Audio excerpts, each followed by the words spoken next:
యొక్క గడిచిన వారంతా కూడా అవలోకితంగా ఎంతగానో ప్రేమించి ఆయన సంకల్పం చొప్పున మనందరినీ కూడా సంగమంగా కోరుకుని ఆయన స్థుతించడానికి గణపరచడానికి సమయం ఆ పరలోకితంగా మనకి ఇచ్చింది. కాబట్టి ఎంతైనా దేవునికి మనం కృతజ్ఞత కలిగి ఉంటాం. ఆరాధన అనేది ఆదివారం మందిరంలో కూర్చుని వాక్యం విని తర్వాత మనకు దేవుడి జ్ఞానాన్ని పెట్టి నన్ను వాక్యం చెప్పుకునేది అది ఆరాధన కాదు. ఆరాధన అనేది రోజు రోజుకి నూతనంగా దేవుని పట్ల ఆసక్తి కలిగి దేవుని కోసం జీవించడమే దేవునికి ఆరాధన. ఆదివారం మందిరంలో కూడుకుని ఆరాధించడం అనేది కాదు. ఆరాధన అనేది వ్యక్తిగతంగా ఆ యేసుక్రీస్తు ప్రభుకు క్రైస్తవుడికి వ్యక్తిగత సంబంధం కలిగి ఉండాలి. వ్యక్తిగత సంబంధం అనేది అన్యోన్య సావాసం అనేది ఒక బాధపడత దగ్గర మాత్రమే ఉంటుంది. కాబట్టి అలాంటి వ్యక్తిగత సంబంధం కలిగి అన్యోన్యత సమాసం కలిగి ఆ ప్రభుతో జీవించడమే దేవునికి ఆరాధన. ఆరాధన అంటే రెండు మాటలు చెప్పుకుని రెండు మాటలు పాడుకుని కానుక వేసుకునేది కాదు. దేవుడు మనం ఇచ్చే కానుకల కోసం అయినా మనకి నేర్పించదు. మనం అజ్ఞానంగా పాపంగా మనం జీవిస్తున్న మన మానవ జీవితం నశింపపోకుండా ఉండటానికి ఆ పరలోకపు తండ్రి ఎంతగానో మనం ప్రేమించి పాపరహితమైన ఆయన కుమారుని భూమి మీద పంపించి మనం చెల్లించవలసిన క్రయదానం అంతా కూడా ఆయన కుమారుల్లో మనం తీర్చుకుని మనందరినీ కూడా ఆయన ఇప్పించాడు. కాబట్టి ఆయన మనంతైనా కృతజ్ఞత కలిగి ఉండాలి. కృతజ్ఞత అనే జీవితం ఎప్పుడైతే మనం కలిగి ఉంటుందో అప్పుడు మనం దేవునికి సమీపంగా దేవునికి ఇష్టంగా దేవుడు కోరుకునే జీవితం జీవించడానికి అంగీకరించబడతాం. ఎప్పుడైతే ఏదో నామకార్థంగా మందిరానికి వచ్చాము, ఏదో మాటలు చెప్పారు, ఇప్పుడు పాటలు పాడుకున్నాము, పాలు వేసుకున్నాము, వెళ్ళిపోయాము అనుకుంటే వాళ్ళు అనేక మంది క్రైస్తవులు అలాంటి జీవితం జీవిస్తున్నారు. కానీ దేవుడు కోరుకునే జీవితం అది కాదు. దేవుడు మన నుంచి అసలు ఏ కోరుకున్నాడు? మనం ఎప్పుడు కూడా ఆత్మతో జీవించబడాలి. దేవుడు ఇచ్చిన ఆత్మ ప్రకారం మనం జీవిస్తూ దేవుడి మనం జీవిస్తూ ఉండాలి. దేవుడు కోరుకునేది మానవుడి దగ్గర అటువంటి జీవితం కోరుకుంటాడు. కానీ మనం ఏం చేస్తున్నాం? దేవుడి సమయాన్ని దేవుడికి ఇవ్వలేక, ఎంత సమయం ఉన్నా సమయం మనకు సరిపోక, మన సొంత పనులతో మన యొక్క సొంత ఆలోచనలతో దేవుడి సమయాన్ని మనం సద్వినియోగం చేసుకోకుండా దుర్వినియోగం చేస్తున్నాం. కాబట్టి దేవునికి మనం ఎప్పుడు కూడా రుణపాత్రులమే, ఎప్పుడు దేవునికి రుణపడే ఉంటాము. దేవుని రుణం తీర్చుకునేది కాదు.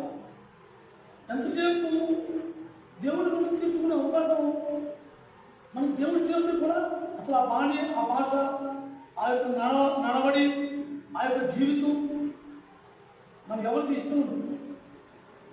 ఎందుకంటే అది ఈ లోకం మీద కొంచెం కష్టంగా ఉంటుంది.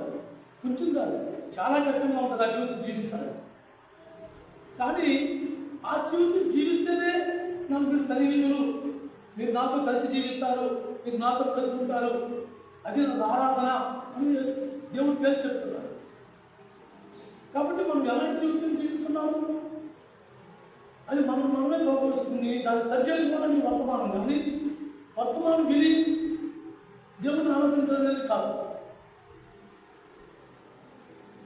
సత్య చిత్రం మనం ఉన్నప్పుడు దేవుడు తన కుమారుడి ద్వారా మనల్ని బతికించి మనల్ని ఇంకా సజీవ లెక్కలో ఉంచాడు. మనం సత్యవాడిని బతికించడం అంటే చాలామంది చచ్చిపోయిన శవాన్ని దేవుడు బతికిస్తాడని ఆ శవాన్ని పొలబెట్టుకోవడం కూడా చాలామంది ఉన్నారు. సత్యం సిద్ధి అంటే కాదు. ఆత్మీయంగా సత్యన స్థితి. అలాంటి ఆత్మీయంగా సత్యన స్థితిలో మనం ఉన్నప్పుడు ఆ దేవుడు మనల్ని ప్రేమించి ఆయన జ్ఞానం చొప్పున ఆయన కుమారుని భూమి మీద పంపించి మనం ఎలా జీవిస్తే మన దేవుడి ఆత్మకు జీవింపబడతామో అలాంటి జీవితం మనకు దేవుడికి ఇష్టమని ఆయన కుమారుడి ద్వారా మనకు నేర్పించడానికి, ఆయన ద్వారా మనం సత్యన స్థితి నుంచి మనం లేవనెత్తడానికి ఈ కుమారుడిని ఈ భూమి మీద పంపించాడు. కాబట్టి ఆయన ఎంతైనా మనం కృతజ్ఞత కలిగి ఉన్నాం. ఆ అట్టి జీవితం జీవించడమే దేవుడికి ఆరాధన. ఎఫెసీయులకు రాసిన పత్రిక 2వ అధ్యాయం పేజీ నెంబర్ 173.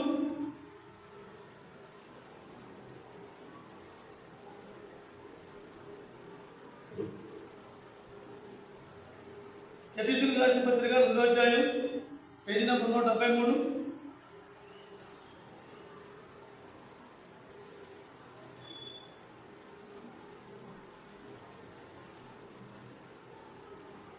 ఎఫెసీయులకు రాసిన పత్రిక 2వ అధ్యాయం 5-6 వచనాలు. 5-6 వచనాలు చదవమా. 2వ అధ్యాయం 4-5 వచనాలు. 4-5 వచనాలు రెండు కలుపు.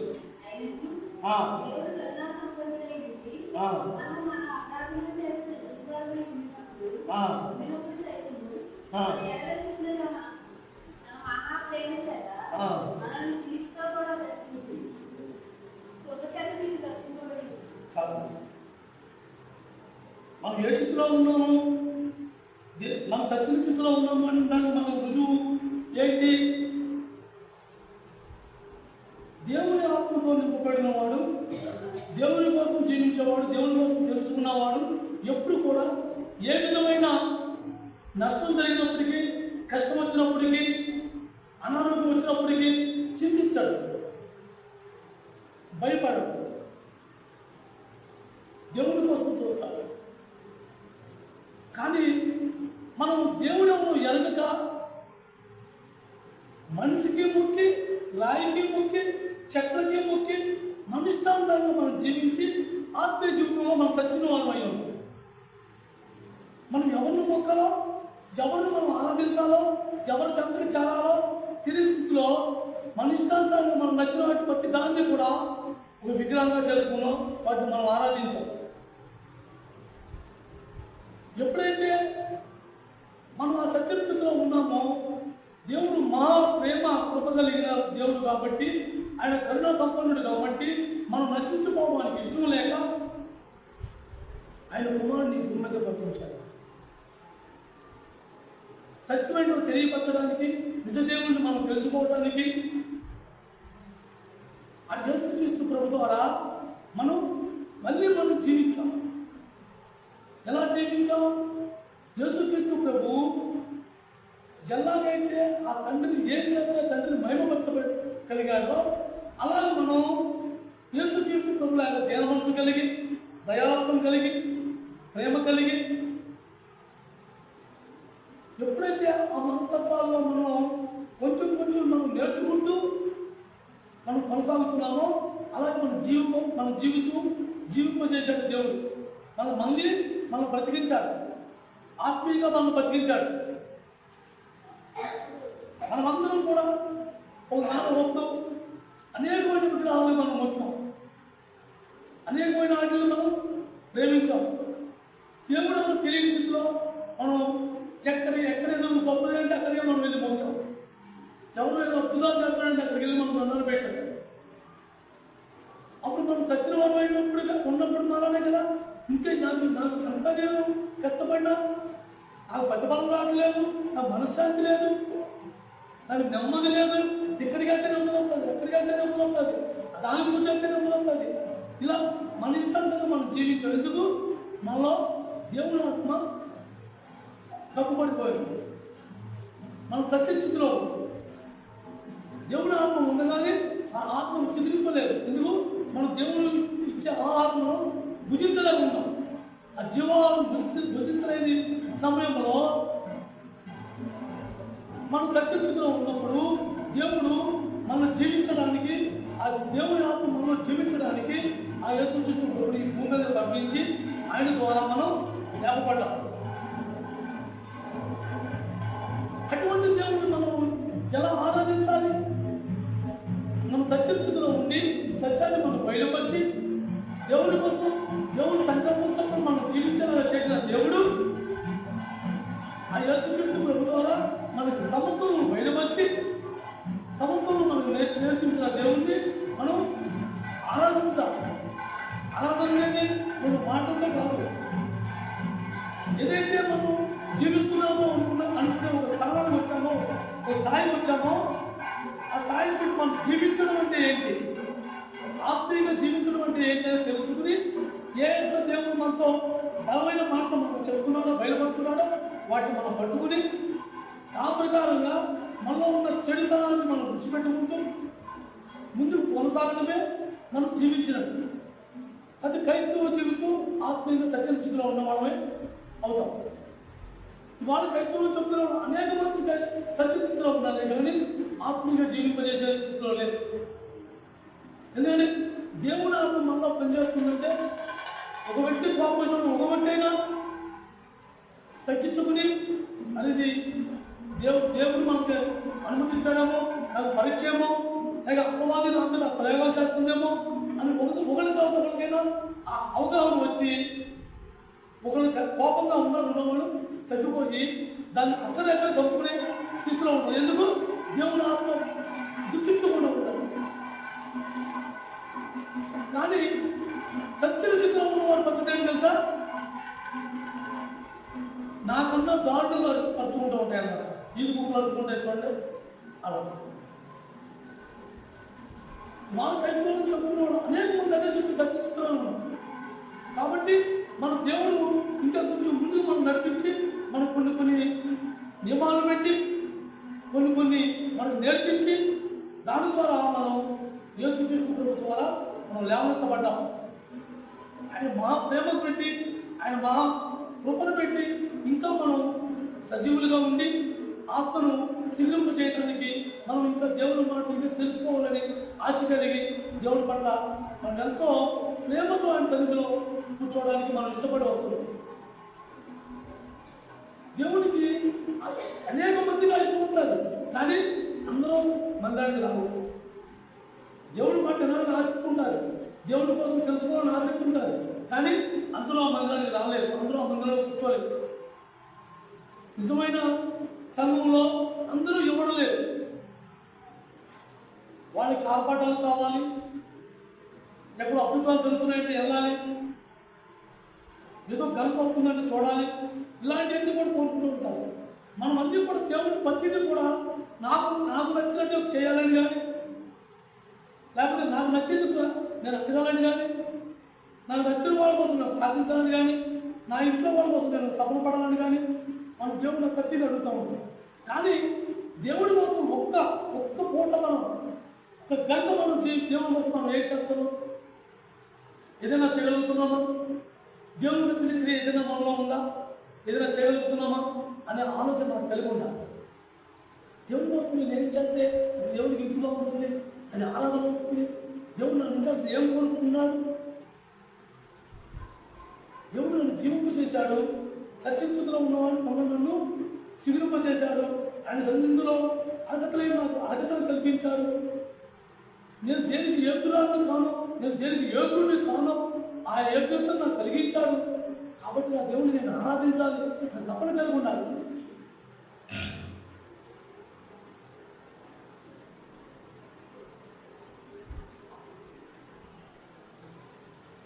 ఎఫెసీయులకు రాసిన పత్రిక 5వ అధ్యాయం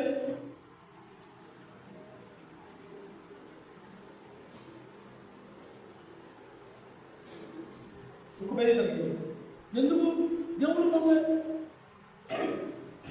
ఆయన సంకల్పం చదువుకున్నా ఆయన మహాప్రేమను పెట్టి మనం సజీవులుగా ఉంచుకున్నాడు. మనం ఇంకా ఆ యేసుక్రీస్తున్నాడు, మనల్ని జీవులుగా సజీవులుగా ఎందుకు ఉంచుకున్నాడు? ఆయన ఆత్మ ద్వారా మనం ఎందుకు బతికించుకున్నాడు? మనం సత్యస్థితిలో ఉన్న వాళ్ళు మనల్ని ఆత్మ ద్వారా మనం బతికించుకున్నాడు అంటే ఎందుకు?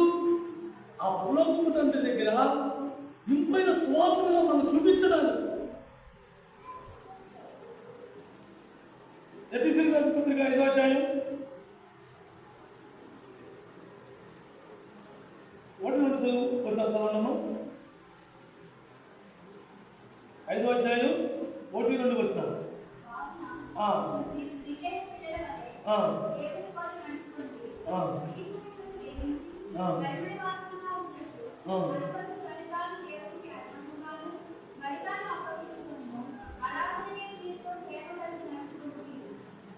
ఆయన ఎందుకు ఆయన మన అర్పించుకున్నాడు?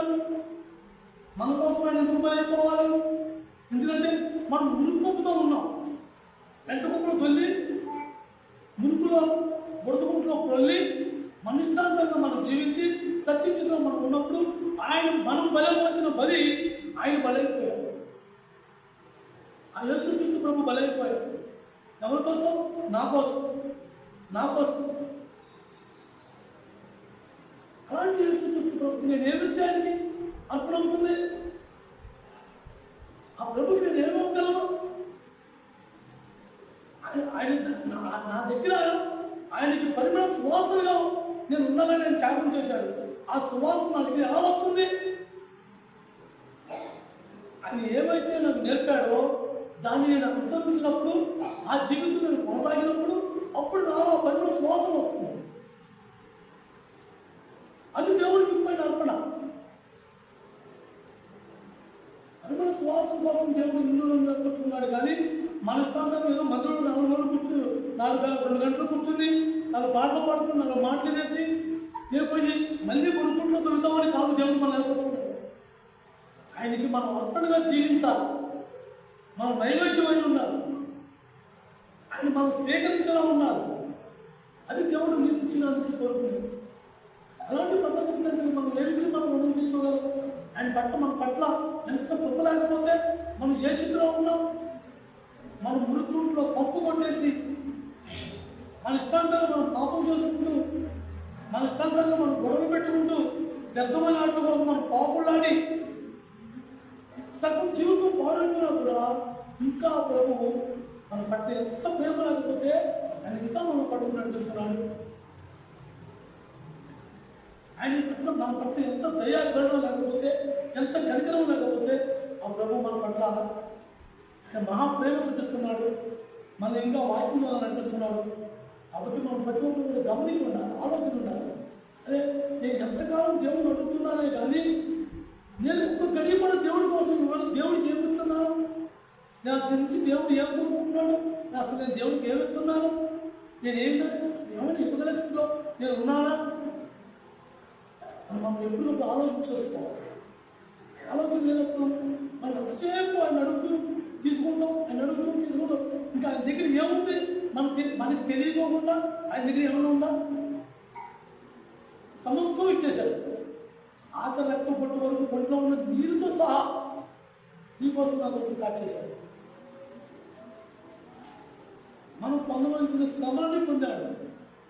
ఎంతో హింసపడ్డాడు, నిందలు మోసాడు.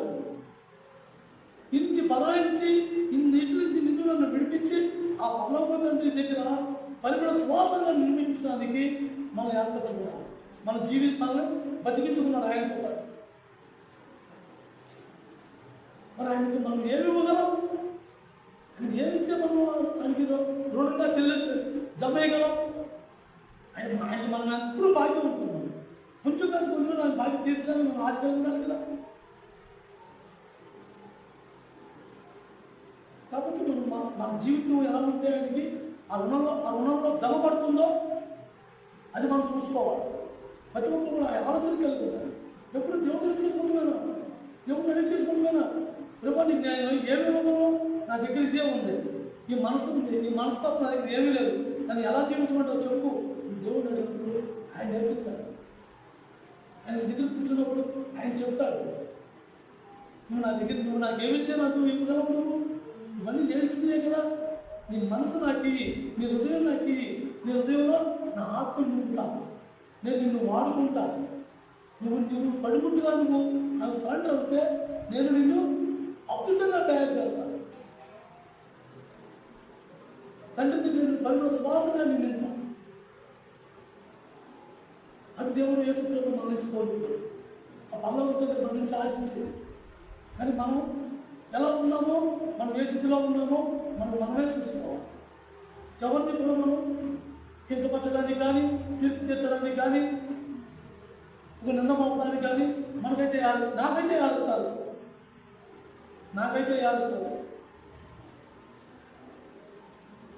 కాబట్టి మనం ప్రతిసారి కూడా ఆలోచన విధానం పెట్టి మనం ముందుకు కొనసాగాలి. 2 కొరింథీయులకు రాసిన పత్రిక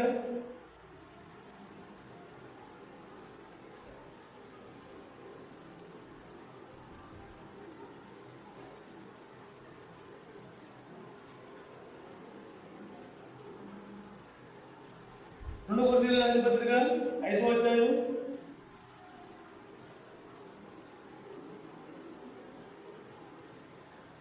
2 కొరింథీయులకు రాసిన పత్రిక 5వ అధ్యాయం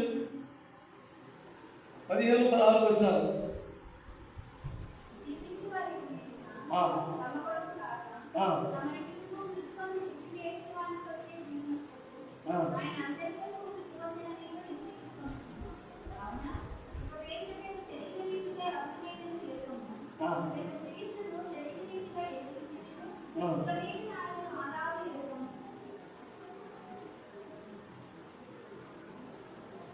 దేవుడు యేసుక్రీస్తు ప్రభు ఎలాగైతే మనందరి కోసం ఆయన మరణించాడో, మనందరి యొక్క కష్టాన్ని, బాధని, శ్రమల్ని సమస్తం ఆయన మీద తెలుసుకుని ఆయన భరించాడో, అలాగే ఆయన కోసం మనం జీవించాలి.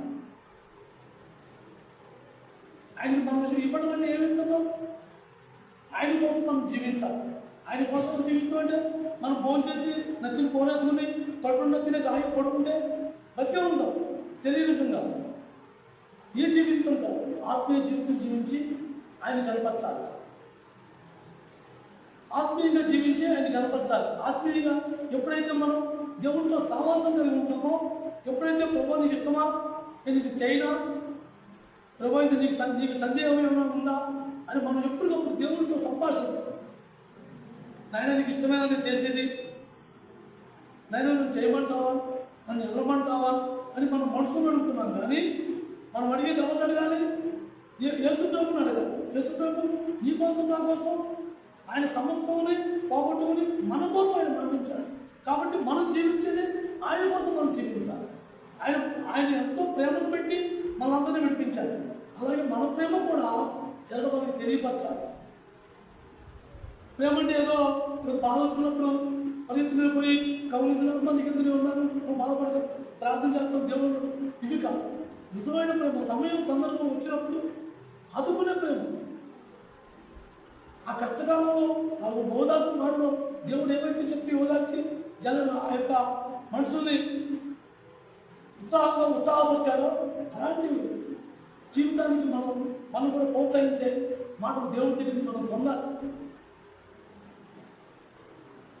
అన్నాడు మాత్రం మనసుకి అమలైపోయింది, రాళ్ళతో కొట్టి చంపేయాలి. ఆ స్త్రీ వచ్చినప్పుడు ఏమన్నాడు? మనకి ఎవరు చెక్ చేయలేదా, నేను కూడా ఆయన గట్టికి పాపం చేయను. ఎంత వినయంగా చెప్పాడు ఆయన. ఆ వదిలేస్తాను కానీ నేను వదిలేస్తాను అనుకున్నావా? సరే ఈసారి చెప్పిందాలే, మళ్ళీ సారికి ఇంకోటి తెలిసిందా? ఇవేమి దేవుడు చెప్పరా? ఎంత కరుణ నీ మీద. అవన్నీ ఎవరిది? మనదే. మళ్ళీ అంటున్నాడు ఆయన, నన్నే అంటున్నాడు. ఏమంటున్నాడు? నీకు ఎవరు శిక్ష చేయలేదా? అయితే నేను నీకే ఇది పాపం చేయి. అలాంటి ప్రేమ ఎవరైనా తప్పుకున్నప్పుడు, ఎవరైనా ఇబ్బందిలో ఉన్నప్పుడు మనం అలా ఓదార్చే వాళ్ళ మనం కూడా కొనసాగాలి. దేవుడు మన నుంచి ఆశించింది అది. ఎవరైనా తప్పుకోదు అనుకుంటే మనం ఎక్కడ చేయటం, వాళ్ళ గురించి మనం తప్పుకోమడం ఎందుకు? మనకు కూడా పిల్లలు ఉన్నారు, మనం కూడా వయసు అవుతుంది. లేకపోతే మనకన్నా కాలు సేవ అవ్వచ్చు, మనం కూడా పుట్ల పాడైపోవచ్చు. అది ఇప్పుడు ఒక వ్యక్తిని చూసి ఒక మనిషి నుంచి మనం వెనకాలి కాదు, ప్రోత్సహించాలి, మనం ఉత్సాహపరచాలి. దేవుడు మన అన్నగారు చెప్పాడు, సేవలు ఏమనుకున్నాయి ఇంకే కూర్చుంటారు, వచ్చేసింది నేను కూర్చున్నాక సాయం చేస్తాను అన్నమాట. ఎంత ఆధారమైంది ఆ శివుడు కూడా జ్ఞానం మనకు ఎందుకు లేదు? దేవుడు మనకు జ్ఞానం ఇచ్చాడు, వివేకం ఇచ్చాడు. దేవుని మనలో మనలో కనిపించాలి అంటే దేవుడు ఎలాగైతే మనం ప్రేమించాడు, మనం ఎందుకు పడిగ్రాంచంలో ఉన్నప్పుడు, మురికి కప్పు కొట్టినప్పుడు, పాపంలో మునిగిపోయినప్పుడు మనం లేవనెత్తడానికి మనం ప్రేమించాలి. అంతేగాని అన్ని సక్రమంగా ఉన్న వ్యక్తి మనం ప్రేమించడం గొప్పతనం కాదు. ఆత్మీయంగా ఎదిగిన వారిని, ఆత్మీయంగా ఉన్నవారిని, ఆత్మీయతనంగా దేవుళ్ళు బలపడిన వారిని కాదు. దేవుడి కోసం పోరాడుతూ దేవుడు అంటే తెలియక ఏదో వస్తున్నాడు కానీ నాకు అది అర్థం కావట్లేదు బాధపడే వాళ్ళని ప్రోత్సహించాలి. వాళ్ళు మనం ఆదరణ వాళ్ళని జాగ్రత్తగా దేవుడు కాడి కింద నడిపించాలి. యేసు కాడి కింద మనం నడిపించాలి. అది దేవుడి ప్రేమ. అలాంటి ప్రేమ కలిగి ఉండాలి.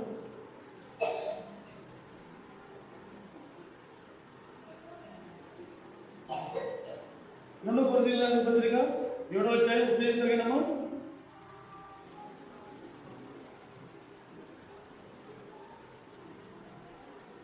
7వ అధ్యాయం 10వ వచనం.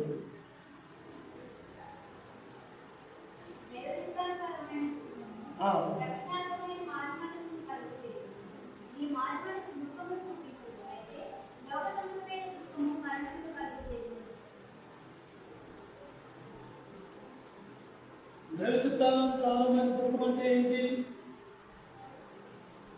ఒక సేవకుడు వాక్యం బోధించేటప్పుడు చాలా మంది ఏమనుకుంటారంటే ఈరోజు వాక్యం నా గురించే చెప్తున్నాను. ఎప్పుడైతే ఈ వాక్యం నా గురించే చెప్పాడు అనే వ్యక్తిత్వం నాలో ఉన్నప్పుడు నా మనసు దుఃఖిస్తారు. ఇది లోక సంబంధమైన బాధ. విషయం ప్రభా ఈ మార్గం నీకు తెలిసిందా? అరే ఇంత దూరం అయిపోయినా నీకు అయినా నాకు తెలియపరిచావు, నీకు నిన్న వందనాలు అనే పశ్చాత్తాపం ఉన్నది. ఇది బాధ కలిగించదు. దైవికమైన దుఃఖం అంటే పశ్చాత్తాపడి మారు మనసు పొందే దుఃఖం ఇది. ఎప్పుడైతే ఆ చావుకు చెప్పిన మాట మనం దాన్ని అరే నేను తప్పుపోయినా, ఇక్కడ తప్పుపోయినా, అరే ఈ విధంగా నేను తప్పుపోయినా, దేవుడు ఎంత కృపగల దేవుడు కాకపోతే ఆయన చావుతో నాకు బయలుపరచాలే, నేను నేర్చుకుంటాం ప్రభా నన్ను క్షమించు ఆయన నన్ను చాతి ప్రభు ఈ మాటలు నేను ఓదార్చపడాలి అంటే ఆ దుఃఖం పశ్చాత్తాపంతో మనం ఎప్పుడైతే ఆ దుఃఖాన్ని మనం సరిచేసుకుంటామో అది మానవచ్చు కాదు. నేర్చుకునే స్వభావం ఆశ. చూసావా నా గురించి ఎవరో చెప్పారు, లేకపోతే భాష నా గురించి ఎందుకు చెబుతాడు ఈ మాట? ఇది బాధ. ఎందుకు కడుపులో వచ్చేస్తా ఉంటాడు. ఏమైనా సరే ఎవరిని కూడా అడగాలి, అసలు ఎంత జరిగింది, ఎలా వచ్చింది, ఎందుకు చెప్పాడు భాష. ఇది లోక సంబంధమైన దుఃఖం. ఈ దుఃఖానికి మాత్రం దానికి పశ్చాత్తాపం ఉండదు. అది ఎవరో ఆపలేడండి. ఆ కడుపులో ఉన్న వాంతి మొత్తం కట్టేసిన వరకు కూడా దాన్ని ఎవరో ఆపలేదు. అది దుఃఖం. ఆ దుఃఖానికి నువ్వు ఆత్మీయ జీవితం కోల్పోతావు తప్ప దానికి పశ్చాత్తాపం. ఎప్పుడైతే అరే నా లోపల దేవుడు బయటపరిచాడు, నేను నేర్చుకోవాలి, అరే నేను చాలా దూరం అయిపోయానే, అరే వాళ్ళు తెరవైపోయాను నా ప్రభుకి ఆశ మనలో ఉన్నప్పుడు దేవుడు ఎంతగానో మనం గమనించి ఆ మాట చెప్పాడని ఆశ కలిగి అప్పుడు పశ్చాత్తాపంతో దేవుడి వైపు తిరుగుతాడు. దేవుడి వైపు తిరిగి పశ్చాత్తాపంతో దేవుడి వైపు ఒప్పుకుని దాన్ని విడిచిపెట్టుకుని ఇంకొక అడుగు ముందుకు వెళ్తానికి మనకు అవకాశం కల్పించాలి దేవుడు అని ఆశ కలిగి. ఆ విధంగా మనం ఉన్నప్పుడు అసలు ఆ మాటలు మనం బాధ అనిపించుతాం. నేర్చుకునే ఆశ, ఆత్మీయమైన దుఃఖం, దేవుడికి దూరం అయిపోయిన బాధ. అంతేగాని మన ఇష్టానుసారంగా మనం ఉండి నా కోసం చెప్తాను, నా కోసం చెప్తాను, నా కోసం ఎంతకాలం ఆయన నీ కోసం నిజం చెప్పాలంటే దేవుడు నీ కోసం నా కోసం మాట్లాడుతున్నాడు. మరి ఇంకెవరి కోసం మాట్లాడుతున్నాడు? మన కోసమే దేవుడు మాట్లాడుతున్నాడు. ఎందుకు? మనలో ఉన్న లోపాలు సరి చేసుకోవడానికి. దారి మర్చిపోయామేమో ఆ దారి గుర్తు చేసుకోవడానికి, ఎక్కడ తప్పిపోయామో దాన్ని సరి చేసుకోవడానికి, ఏ విధంగా మనం తప్పిపోతున్నామో దాన్ని కాపాడుకోవడానికి దేవుడు మనతోనే మాట్లాడుతుంది. అవును నాతోనే మాట్లాడుతుంది. మరి నాతో మాట్లాడుతుంది ఎవరితో మాట్లాడుతున్నా ఉన్నది నేనే కదా. సరి చేసుకునే ఆశ ఉంటే నా మీదకి నాకు తెలియపరిచారు, నా మీద అంత ప్రేమలో నాకు చెప్తారు. ఇంతమంది మీద నాకేందుకు చెప్తారు? నన్ను ప్రేమించారు కదా. ఇది దైవికమైన దుఃఖం, నేర్చుకునే దుఃఖం. నేనందరూ దేవుళ్ళు ఎదుర్కోవాలంట, నేనే ఏదో ఆ పక్కన ఉన్నానంట, నాకే చెప్తారు వాడు. ఇది ఈ బాధ ఎప్పుడు కూడా పడుతూనే ఉంటుంది. కడుపు నుంచి చిన్న చిన్నగా పెరుగుతూనే ఉంటుంది. అది ప్రమాదం. అటువంటి బాధ మనకు రాకూడదు. మనకు ఆత్మీయమైన బాధ ఉండాలి, ఆ దుఃఖం కలిగి ఉండాలి. 2 కొరింథీ 11 ఇంకొక వేలు తెలియనమ్మా.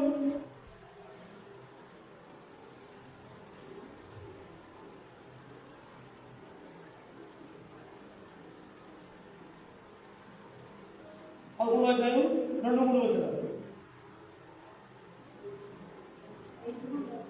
2-3 అండి.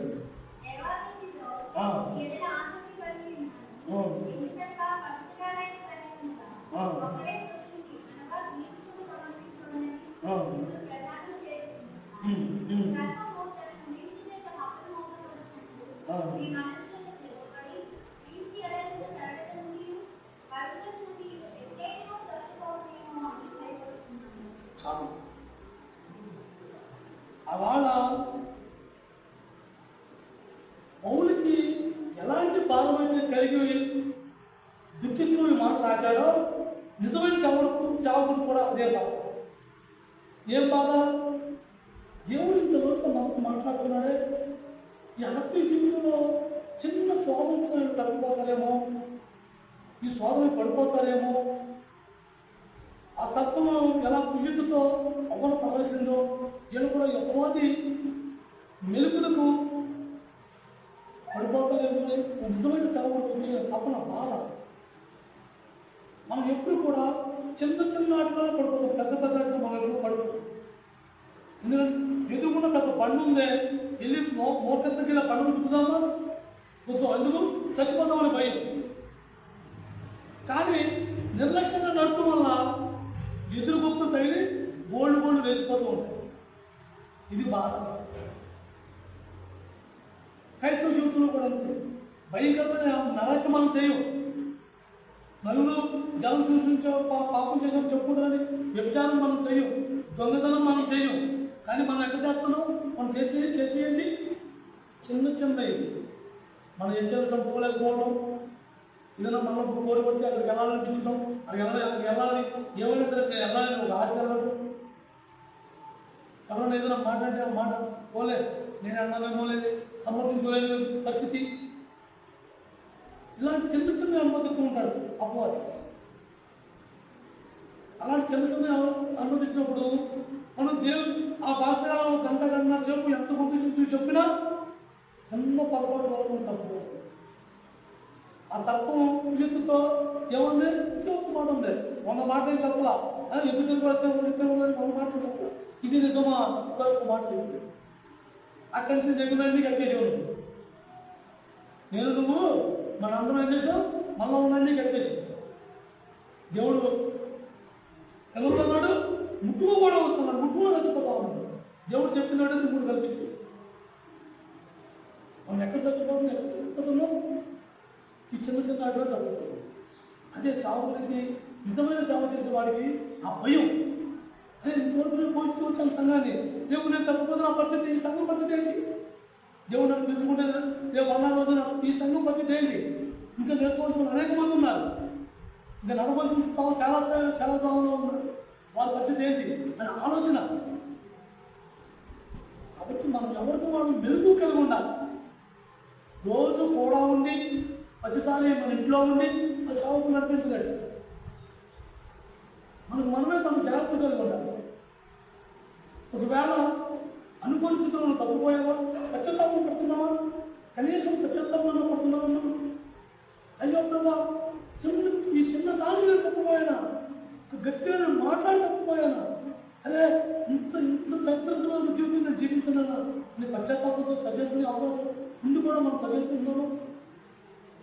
దానికి పశ్చాత్తాపం పడితే అవతల వ్యక్తి లోపవుతామేమో, అవతల వ్యక్తి చిన్నచూపు చూస్తారేమో, అవతల వ్యక్తి కించపరుస్తారేమో,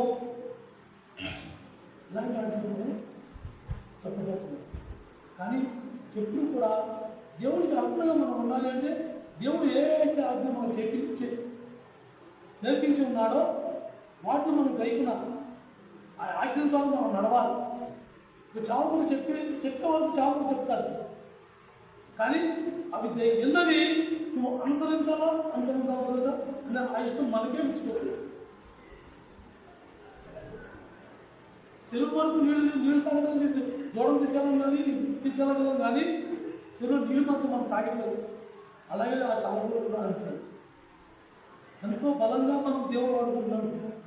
ఆ బలమైన వర్తమానాన్ని, ఆ జీవాహారాన్ని మన సమృద్ధిగా అందుకుంది. కానీ దాన్ని తిని దాన్ని జీర్ణించుకునే శక్తి మనకు కావాలని దేవుడు మనం పెట్టుకోవాలి. ఇది నిజమైన ఆరాధన. ఇచ్చే ఆరాధన కావాలి దేవుడికి. అంతేగాని మన ఇష్టాంతరంగా మనం మందిలో కూర్చుని నేను దేవుడిని ఆరాధిస్తున్నాను అనేది కాదు. మనం దేవుడి ముందు కూర్చున్నాము అంటే మన దగ్గర నుంచి పరిమళ సువాసన చల్లాలి. అది దేవుడు కోరుకునేది. అటువంటి అర్పణ కావాలి. ఉన్న సమయంలో తీసుకుంటారు.